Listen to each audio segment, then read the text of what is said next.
And we're live! Yeah! Your Circus Voices team coming to you from the Meadows at Edinburgh Festival Fringe, the Lafayette tent from Underbelly Circus Hub in the background there, where we have just seen Circus Abyssinia, Ethiopian Dreams. Good pointing, I just get these facing that, so we are going to start with why should you see this show? Go. Chinese polo. I really enjoyed that.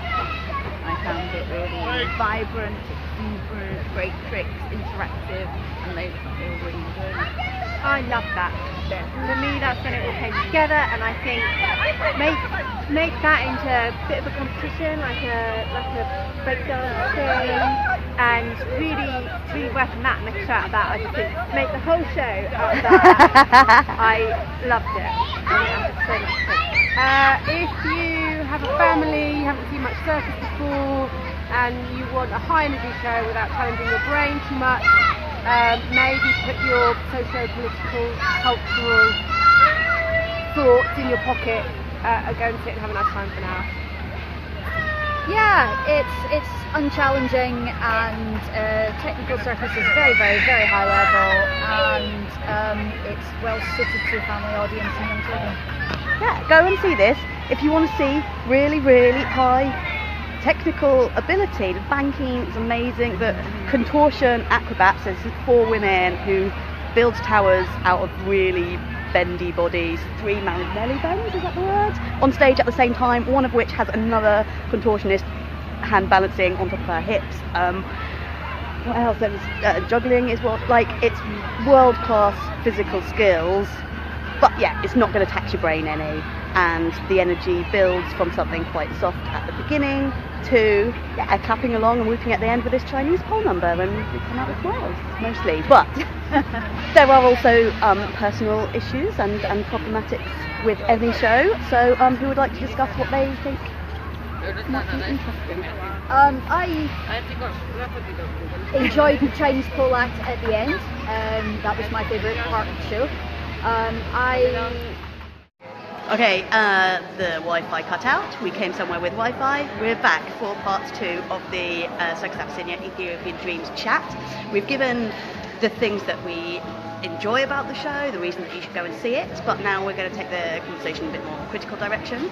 And as we were wandering up to Fringe Central, the conversation was about gender roles. Is that something anybody wants to say more about? Yeah, I'm sure Bea will chip in with more eloquence. But there were, I can't remember how many on stage, 16 on stage, 4 of whom were the females of the species.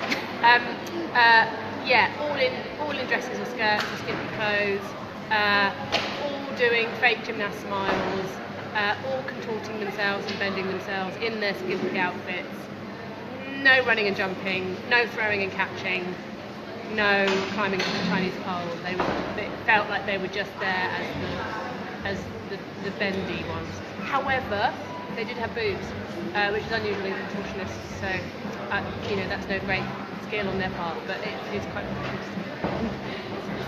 I think this show was an example of how men are allowed to drive narrative within circus through action, through doing, through tumbling, through banking, through physicalization, and also through individuality. But the women in this were really only allowed any kind of narrative through being looked at, through stillness and display, and also by being positioned as being symmetrical with the other women on stage. All of their costumes were identical, all of the moves involved concepts of reflection and mirroring. And they were really allowed very little individual identity compared to the men within the cast. So I find that problematic, but I'm also very aware of how much I am entitled to criticise gender relations and gender display from a culture outside my own, and I'm not really sure how to approach that through a kind of post-colonial lens. So it's very difficult for me and all of my middle-class white girls. Anybody else? There's only one guy really who had a bit of a character. I think all of the other guys seemed just as a person on stage as the girls. So I didn't feel that as strongly. I didn't come across as strongly to me as PG. I agree this thing of not quite knowing the cultural references to talk about where it's come from in terms of the music and the costumes and how much that relates to the Ethiopian journey that they are loosely projecting. The narrative is two Ethiopian twins grew up with a dream to join an English circus, and we see them encounter much circus and end with great jubilation.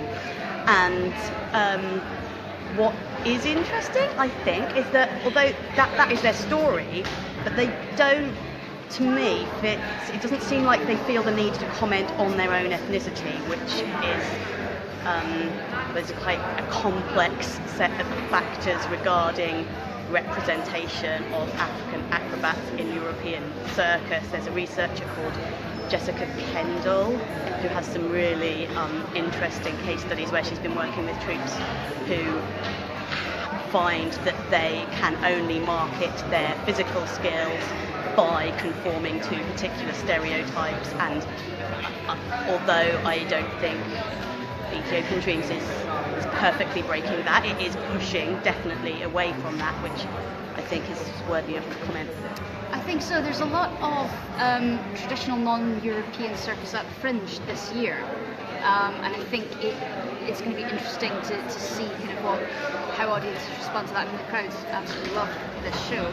But I think an also interesting point of comparison for this show is something like Hopper and Honey, which is produced by women of colour, including Indigenous women from Australia, and that is a very different feeling of show and a very different vibe of show. So it's a cabaret show, there's strong circus elements in it, but I'm sure there could be parallels drawn about issues of representation from within and representation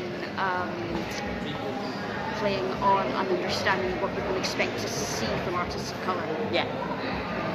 And one of the great things about the Fringe is a place where artists can see other stuff that is happening and absorb other possibilities and options, which I think is cool. Mm-hmm. And the thing about Circus Abyssinia is that a lot of those kind of touring traditional style shows, circus shows, are themed, and they've gone, we're going to theme, hey, let's pick Ethiopia, let's tailor the music to that, and let's tailor the costume to that, and that's kind of it. But they all do it, they'll do it. And if you didn't see the first video, the skills are extraordinary from every single routine that they do technically.